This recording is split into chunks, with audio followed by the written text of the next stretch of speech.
আমাদের মালদা এনাদপুরে যখন মমতা দিদি এসেছিল সেখানে একটা কথা জিজ্ঞাসা করা হয়েছিল, আগে তোমরা এই ভিডিওটা দেখো তারপরে কিছু বলছি।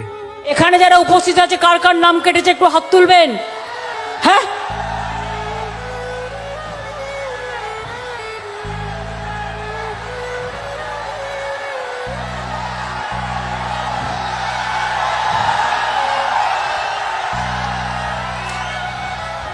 এই ছবিটা ভালো করে তোলো তো, ভিডিও করো এটাকে, ভালো করে হাত তুলুন যাদের নাম কেটেছে।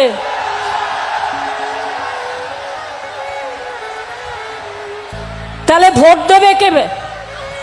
তো ভিডিওটা দেখলে এখানে বলা হয়েছিল, মমতা দিদি জিজ্ঞাসা করেছিল যে এখানে ভোটার লিস্টে কাদের কাদের নাম কাটা হয়েছে। এখানে মানুষ যতটুকু হাত উঠিয়েছিল না সেই জিনিসটা দেখে করে মমতা দিদি চেম কেটেছে। এখানে এবার একটা কথা ভেবে দেখো, মমতা দিদি নিজেই বলছে যাদের যাদের ভোটার লিস্টের নাম কাটা হয়েছে তারা কিভাবে ভোট দিবে। সেম জিনিসটা, এই কথাটা নিয়ে মোফাক্কারুল ইসলাম মথাবাড়িতে এসে আন্দোলন করেছিল গরিবদের জন্য, আমাদের জন্য, আমাদের ভোটার লিস্টের জন্য।